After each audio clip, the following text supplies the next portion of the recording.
사람이 떡으로만 살 것이 아니요 여호와의 입에서 나오는 말씀으로 살 것이니라 말씀하신 주님, 성령님 이 시간 도와주세요. 말씀을 전하는 부족하기 짝이 없는 종을 통해 온전히 말씀해 주세요.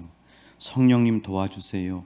생명의 말씀, 우리에게 응답이 되는 말씀, 우리를 살리는 말씀에 아버지 마음 빼앗기지 않도록 사랑하는 모든 주의 권속들을 붙잡아 주세요. 오직 성령 충만한 시간 되게 하시고 말씀이 육신이 되어 우리 가운데 거하시는 주님 만나는 시간 되게 해주세요. 이 자리가 다메섹 도상이 되게 해주세요. 이 자리가 변화되는 자리가 되게 해주세요. 이 자리가 성령의 불을 받는 자리가 되게 해주세요. 이 자리가 주님의 말씀으로 인도하심을 받는 자리가 되게 해주세요. 영혼 육이 치유되는 자리가 되게 해주실 줄 믿고 감사하오며 예수님 이름으로 기도하옵나이다. 아멘. 우리 주님 이름으로 사랑하고 축복합니다. 요즘 제가 맛들린 이 맛을 알고 있는 기쁨이 하나 있는데 여러분에게 좀 나누고 싶어서 먼저 말씀을 드립니다. 요새 어떤 기쁨을 이제 누리고 있냐면요, 주는 기쁨을 누리고 있습니다. 주는 기쁨. 목양실이 이제 1층으로 내려오면서 우리 이제 유치부 아이들하고 옆방을 이렇게 같이 이렇게 지내게 됐거든요. 그 아이들 가까이서 보니까 너무 좋은 거예요. 그래서 자꾸 아이들에게 뭐가 주고 싶은 거죠. 근데 감사한 것은 하나님이 천사를 보내셔가지고 목양실의 냉장고를 채우십니다. 냉동실의 문을 착 열면, 여러분 냉장실하고 냉동실 구분하시죠? 네. 냉동실의 문을 샥 열면 뭐가 있을까요? 어떻게 잘 아세요? 이렇게 아이스크림이 있습니다. 그러면은 키가 작은 친구들은 의자 위에 올라가라 그래가지고 그 냉동실에 있는 아이스크림 먹고 싶은 거 골라서 먹으라고. 근데 아이들한테 이렇게 아이스크림을 주면요, 아이들이 너무 좋아하죠. 뭐 당연히 좋아하죠. 근데 그 모습을 보는 제가 또 기쁜 거예요. 참 주는 기쁨이 얼마나 좋은지. 또 우체부 아저씨가 이렇게 우편을 교회에 이렇게 매일같이 오시는데 어쩌다가 만나면은 또 그분에게 이렇게 음료수 하나를 드리는데 감사합니다 하고 드리면은 이분이 너무 좋아하시는 거예요. 또 그 모습을 보는 제가 기쁘고 드리는 기쁨이 좋더라고요. 우리 교회가 또 이렇게 어떤 성도님이 섬겨주셔서 벌레를 한 달에 한 번씩 계속 점검을 합니다. 그래서 바깥에 보면은 쥐통 있으시죠? 쥐통. 이렇게 검정색으로 돼가지고 쥐통이 있습니다. 뭐 그런 것도 있고 벌레 해충 이렇게 제거하는 것도 있고 본당에도 지금 이렇게 방향제가 나가는데 그것도 매달 기사님이 오셔서 갈아주시거든요. 그분한테도 이렇게 음료수를 착 드리는데 이번 주에도 오셨는데 다 이제 점검하시고 난 다음에 이제 사인 받으려고 표를 가지고 오십니다. 근데 냉장고 문을 쫙 열어서 음료수를 드리니까 이번 표정이 뭐냐면 역시 목사님 이번에도 또 주시는구나 하는 표정으로 너무 좋아하시는 거예요. 그러니까 참 이렇게 그 드리는 기쁨이라고 하는 게 너무너무 아주 맛이 좋더라고요. 아마 여러분들은 저보다 훨씬 더 잘 섬기시고 드리고 계시는 줄 믿습니다. 예수님이 그래서 사도행전 20장 36절에서 이렇게 말씀하셨습니다. 자, 예수님이 말씀하신 예수님의 말씀 뭔가? 사도행전 20장 35절입니다. 20장 35절.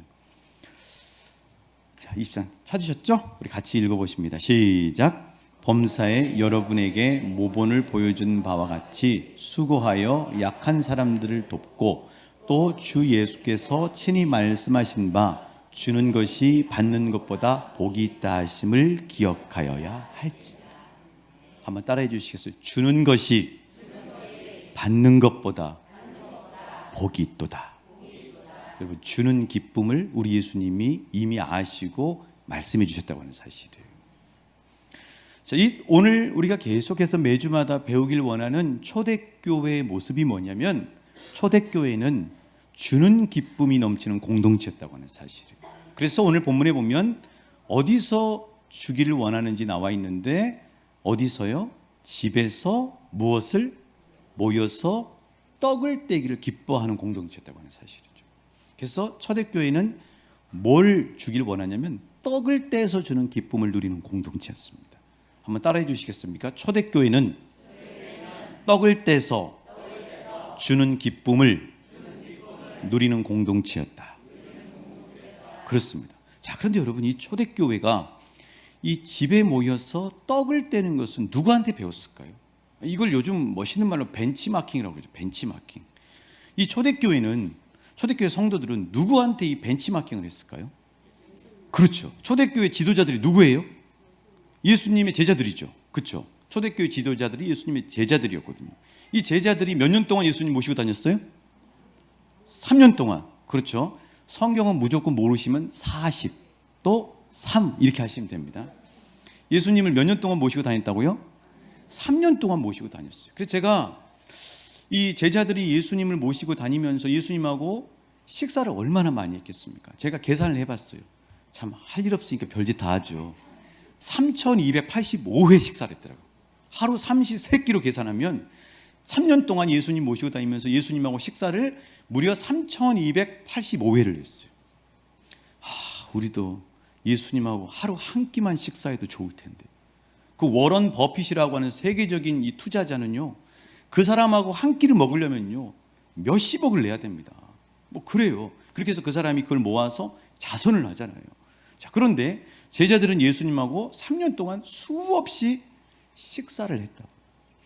지금 이 제자들의 마음 안에는요, 특히 집에서 식사하셨을 때 두 가지 그림이 있어요.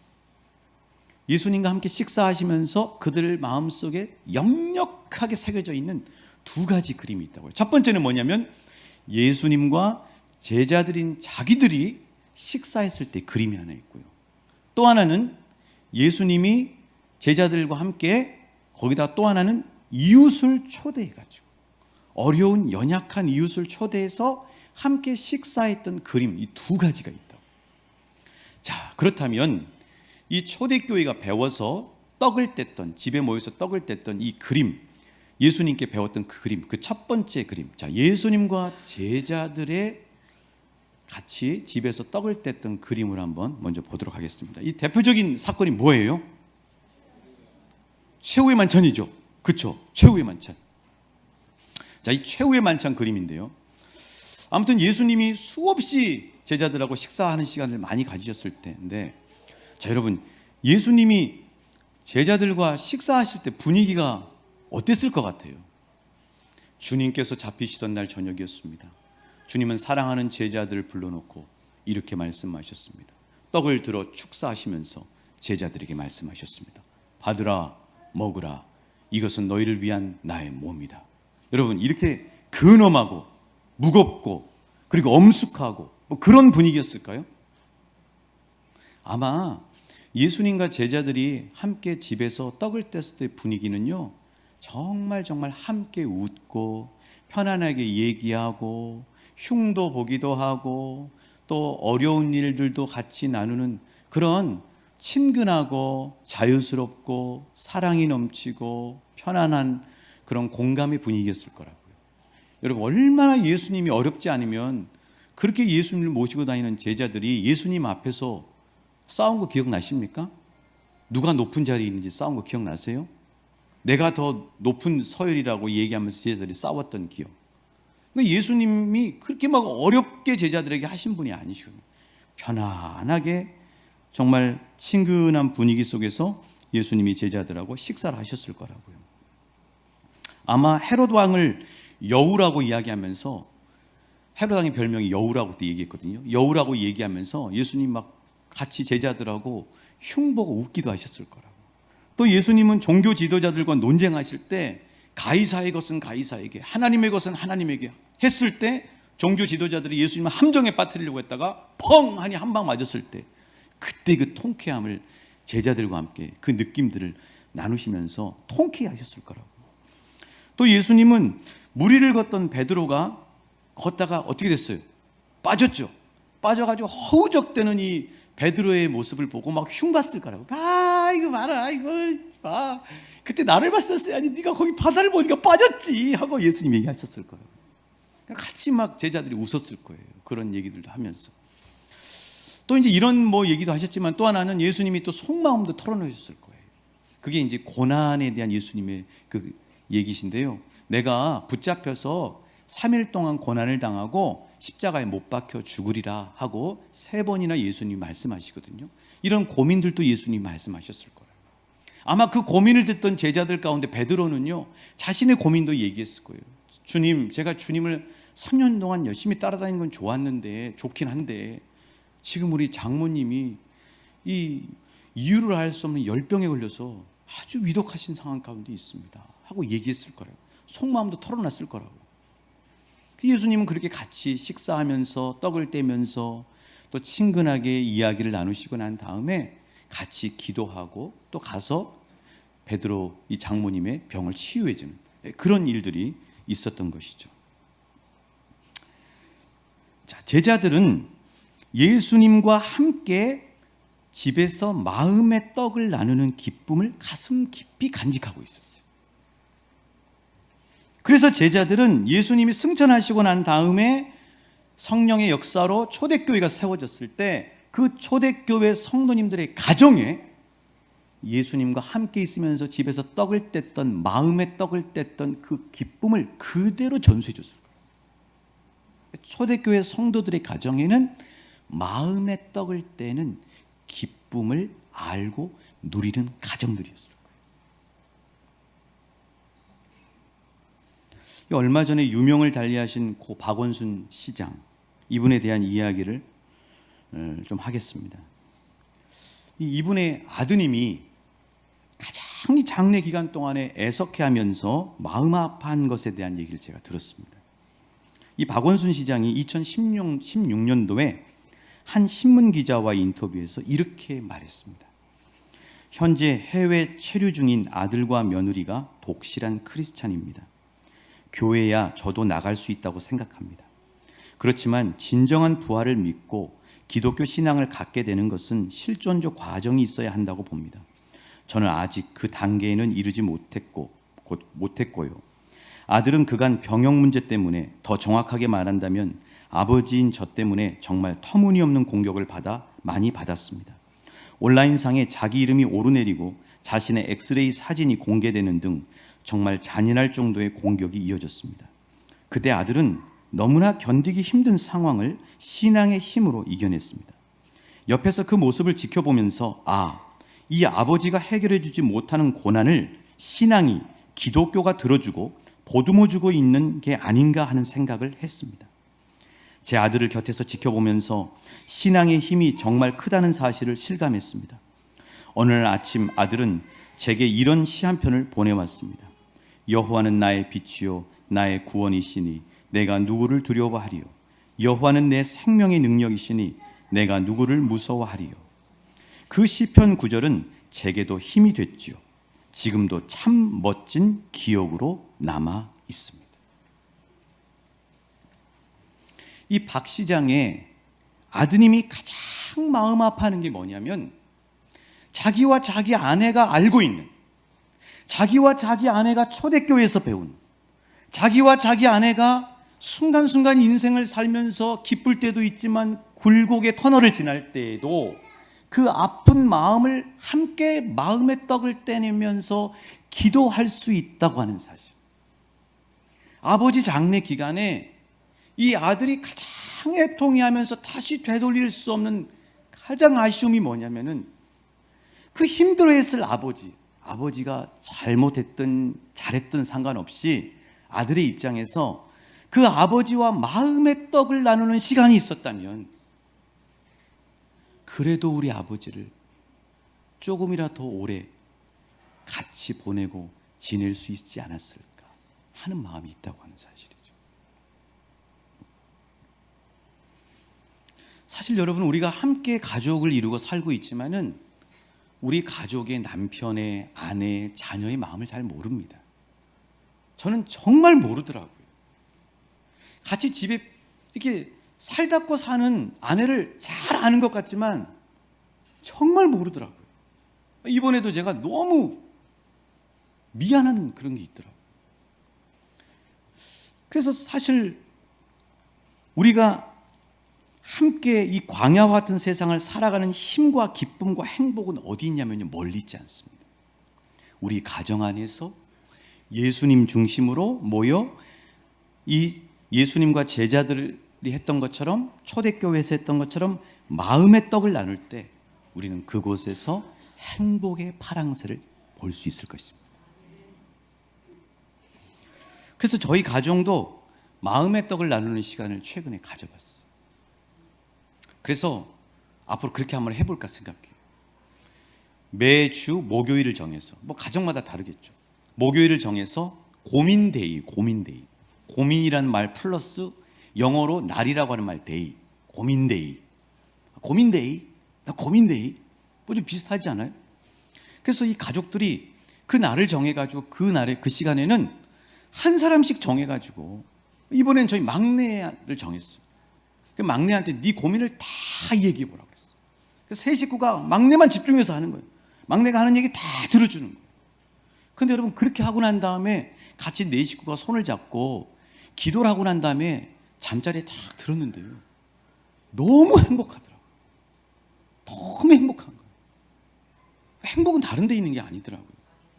예수님 안에서 우리 가족들과 함께 마음의 떡을 나눌 때 그것에 주님께서 함께 하시고 그것에서 짐이 덜어지고 그것에서 성령님이 역사하고 그것에서 샘을 얻고 그것에서 하나님의 기쁨, 천국의 역사가 있게 되더라고요.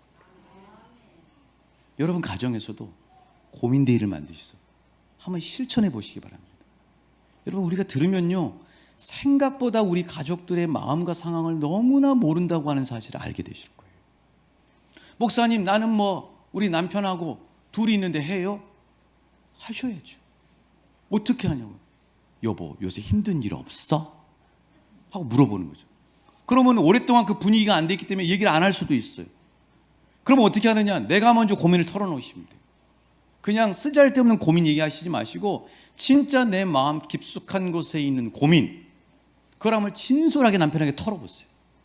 그러면은 마음과 마음이 열리기 시작하면서 서로 함께 마음의 떡을 나누는 그 놀라운 기쁨을 경험하게 될 줄 믿습니다. 우리 자녀들은 멀리 떨어져 있는데요 단톡방을 하시면 돼요. 우리가 이 초대교회에서 했던 것처럼 우리 가정에서 가족들과 함께 그리고 예수님이 제자들과 함께 했던 것처럼 마음의 떡을 나누려고 마음만 먹는다면 우리를 사랑하시는 성령님께서 가정마다 지혜를 주실 줄 믿습니다. 나는 나 혼자 살고 있는데 아니요. 전화하면 돼요. 자녀에게 전화하셔서 잘 지내고 있니? 하고 마음의 떡을 나눈다면 성령님께서 도와주시고 은혜 베풀어 주실 줄 믿습니다. 두 번째로 초대교회 성도들이 집에서 뗀 또 하나의 떡은 뭐냐면요 이웃과 구제의 떡을 뗐다고 하는 사실. 이웃과 구제의 떡. 자, 이 초대교회가 집에서 떡을 뗀 모습은 누구로부터 배웠다고요? 예수님으로부터 배웠어요. 그래서 제자들이 예수님으로부터 보고 배운 3년 동안 보고 배운 또 하나의 그림이 뭐냐면 이런 그림. 자, 여러분 한번 보여드리겠습니다. 또 하나의 그림. 자, 저 그림 여러분 아십니까? 자, 저렇게 지금 상 위에 앉아 있는 사람이 있는가 하면 식탁 밑에 엎드리고 있는 사람이 있죠? 네. 저게 이제 제자들이 예수님을 따라다니면서 배운 또 하나의 집에서의 떡을 떼는 모습. 자, 그 말씀이 바로 마태복음 9장 10절부터 11절에 있습니다. 우리 같이 한번 읽어보실게요. 시작. 예수께서 마태의 집에서 앉아 음식을 잡수실 때 많은 세리와 죄인들이 와서 예수와 그의 제자들과 함께 앉았더니 바리새인들이 보고 그의 제자들에게 이르되 어찌하여 너희 선생은 세리와 죄인들과 함께 잡수시느냐. 13절 시작. 너희는 가서 내가 마태복음 9장 13절입니다. 시작. 너희는 가서 그럼 저 혼자 읽어드릴게요. 너희는 가서 긍휼을 원하고 제사를 원하지 아니하노라 하신 뜻이 무엇인지 배우라. 나는 의인을 부르러 온 것이 아니라. 아멘. 자, 예수님 당시에 유대교나 종교 지도자들은 감히 상상할 수 없는 식사를 예수님은 자주 하셨어요. 예수님은 누구와 식사를 하셨냐면요 고아와 과부와 같은 연약한 자들은 물론이거니와 매국노라고 손가락질 받는 오늘 이 방금 읽으셨던 마태복음 9장 10절 다시 한번 띄워주세요. 누구 집에서 예수님이 식사하시는지. 누굽니까? 세리 마태예요. 지금으로 얘기하면 이완용이 집에 가서 밥 먹는 거예요. 여러분, 손가락질을 받는 사람 집에 밥 먹을 수 있어요? 가서? 그 사람하고 가까이 할 수 있어요? 나도 손가락질 받을까 두려워서 못 간다고요. 근데 예수님은 매국노라고 손가락질 받는 세리 집에 가거나 더럽다고 하는 창녀, 병자, 이방인들과 함께 식사하셨어요. 그래서 초대교회 성도들이 많은 사람들에게 충격과 도전과 감동을 주고 칭송을 받았던 이유 중에 하나는 성도들이 자기 집에서 어려운 이웃들과 함께 떡을 뗐다는 데 있어요. 누구한테 배운 거라고요? 예수님한테 배웠어요. 예수님 당시에는 하루에 한 끼 이상을 못 먹는 사람이 반 이상이었습니다. 우리는 그 사실을 오병이어 사건에서 알 수 있어요. 그 오병이어에 남자만 해서 5천 명이나 되는 사람들이 예수님을 따라다니는데 그들이 도시락이 있었어요? 먹을 게 없었죠. 그래서 예수님이 어떻게 하셨어요? 보리떡 5개와 물고기 2마리로 축사하시고 떼어서 그들에게 나눠주셨잖아요. 그랬던 거예요, 여러분. 이 종교 지도자들과 경건한 유대인들은 그런 세리와 죄인과 창녀와 이방인들과 같이 식사하는 것을 부정타는 일이라고 생각했어요. 그런데 예수님은 어떻게 하셨다고요? 그들을 초대하셨어요. 누구를 초대하셨어요? 창녀를 초대했어요. 동네에서 손가락질 받는 죄인이라고 하는 여자를 초대했다고. 그게 누가복음 7장 36절이에요. 누가복음 7장 36절부터 37절입니다. 자, 여러분들의 얼굴 속에 부담감이 가득한 모습을 제가 느끼고 있습니다. 자, 누가복음 7장 36절부터 37절입니다. 시작. 한 바리새인이 예수께 자기와 함께 잡수시기를 청하니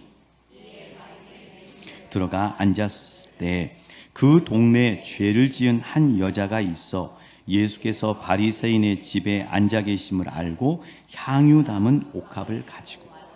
여러분, 어떻게 그 동네, 지금 바리새인이 예수님께 식사 초대를 한 거예요. 예수님 그 집에 가서 먹습니다. 식사를 하시는 거예요. 그런데 그 집에 누가 왔다고요? 37절에 보면 동네에서 죄를 지은 여인이 온 거예요. 여러분, 그 여인이 바리새인의 집에 그냥 올 수 있었을까요? 초대해야 올 수 있어요. 그 당시 문화에는 내가 들어갈 수가 없어요. 지금도 마찬가지잖아요. 누구 집에 내 마음대로 들어갈 수가 없잖아요. 예수님이 제자들을 시켜서 동네에서 손가락질 받는 죄인인 여인을 그 식사 자리에 초대하신 거예요. 그래서 그 여인과 함께 떡을 떼려고 초대하신 거예요.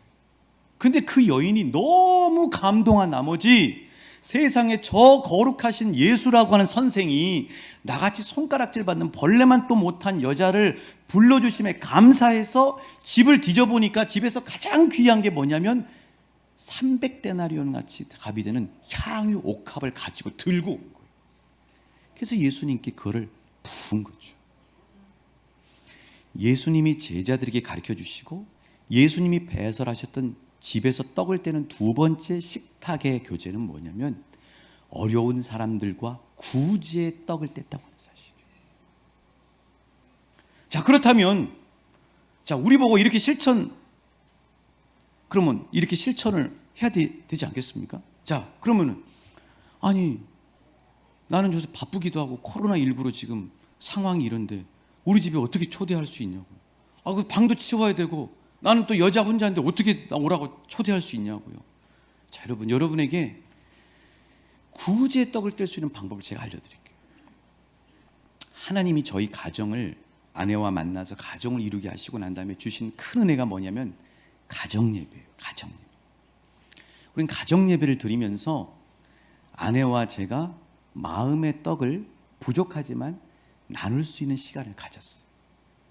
근데 또 하나, 그렇게 가정예배를 드리면서 하나님이 주신 지혜가 뭐냐면은 구제의 떡을 떼야 되는데 어떻게 구제의 떡을 떼는가? 그렇다고 제 아내가 음식 솜씨가 좋은 것도 아니지 않습니까? 뭐 어떻게 구제의 떡을 떼는가? 근데 하나님이 딱 지혜를 주시는 거예요. 그 어떤 지혜를 주냐면은 선교사님들 생각이 나게 합니다. 선교사님들에게 매달 일정 금액의 금액을 정해놓고 그분들에게 선교비를 보내는 거예요. 그러면 선교사님들이 콩고라든가 중국이라든가 또 필리핀이라든가 있는 곳에서 어려운 사람들에게 그 우리가 보내드린 선교비를 가지고 구제를 하잖아요. 그래서 저희는 그렇게 구제의 떡을 선교사님들을 후원하면서 나누게 됐어요. 그 선교사님들 중에 한 분들이 누구냐면 콩고 민주공화국의 이도황 선교사님이고요. 저 중국에서 선교하고 있는 김 아저씨라고 하는 선교사님. 그런데 이렇게 선교를 가정해서 구제적을 떼니까 하나님이 두 가지 은혜를 주시더라고요.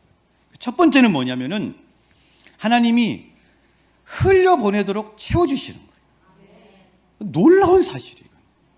지금도 이걸 경험하고 있어요. 금액에 상관없이 흘려보내면 하나님이 기가 막히게 그거를 채워주시는 거예요. 이게 뭐냐면 자연법칙하고 똑같아요. 이 세상에 우주가 됐건 지구가 됐건 비어있는 공간은 아무 데도 없습니다. 여기 비어있잖아요. 아니에요. 여기도 공기가 채워져 있어요. 우주 가스가 채워져 있어요. 이 세상의 자연법칙은 비어있는 공간을 절대 창조주 하나님이 허락하지 않아요. 그러면 물이 들어와서 우리 마음 안에 있는 우물 안에 그 풍성하게 남에게 공급할 수 있는 그 물이 있다 그러면 그 물을 흘려보내면 이 흘려보낸 이 거기에 그대로 비어있는 게 아니라 물의 근원이신 하나님께서 우리에게 그 물을 채워주시는 거예요. 이게 복음의 역사예요. 그래서 집에서 구제의 떡을 떼니까 하나님이 주신 첫 번째 은혜가 뭐냐면 흘려보내니까 채워주시더라는 거예요. 또 하나는 저에게 하나님이 자격증을 하나 주셨어요. 어떤 자격증을 주셨냐면 부동산 중개인 자격증이 아니라 선교사 중개인 자격증을 저한테 주셨습니다. 선교사님들을 그렇게 섬기기 시작하니까 하나님이 어떻게 하시냐면 교회를 붙여주시는 거예요. 교회를 알게 하셔서 그 선교사에 붙여주는 거예요. 뿐만 아니라 뭐 사업하시는 분, 선교에 대해서 함께 이렇게 나누고자 하는 가정들, 사람들을 붙여주는 거예요. 저희는 계속 선교사님들한테 붙여주는 중개 일을 하는 겁니다. 하나님이 그렇게 흘려가시더라고요. 자, 그래서 우리 가정에서도 우리 가정의 식탁에 연약하고 어려운 이들을 초대할 수 없지만 우리는 뭐 굿네이버스든 또 부모님이 없는 혼자 지내야 되는 그런 이들, 또 우리가 뭐 그 기독교 방송 텔레비전 보면 그런 분들 많이 나오잖아요. 또 선교사님도 됐고, 그러니까 여러 가지 방법을 통해서 우리 집에서 구제의 떡을 뗄 수 있다고 하는 사실이에요. 그래서 그렇게 하나님 앞에 영광 돌 수 있는 거죠. 이번 수요일이 참 우리에게 복된 이유는 뭐냐면은 저희 가정에서 그렇게 가정 예배를 드리고 그렇게 선교사님들을 후원하기 시작하면서 제가 쭉 기도해 왔던 게 뭐냐면 제가 담임 목회를 하면 제가 섬기는 교회 가정들이 저희 가정처럼 구제 선교의 떡을 떼는 가정들이 많이 세워졌으면 좋겠다 하는 기도를 했었어요. 실은.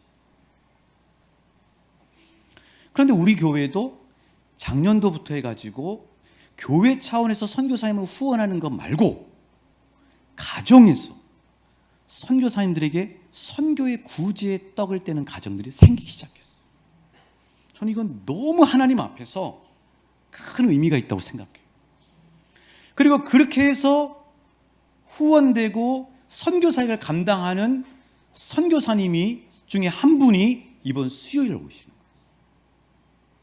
저는 이렇게 기도합니다. 하나님, 우리 왕춘교회에 있는 가정들이 가정에서 마음의 떡을 떼는 가정 되게 하여 주시옵소서. 또 하나는 우리 왕춘교회 가정들이 얼마가 됐든 상관없이 구제와 선교의 떡을 떼는 모든 가정들 되게 하여 주옵소서. 이게 제 소망이에요. 오늘 말씀을 정리합니다. 초대교회는 집에서 떡을 떼는 공동체였어요. 왕춘교회는 이제부터 떡대 공동체가 되길 하나님 오늘 말씀을 통해 축복합니다.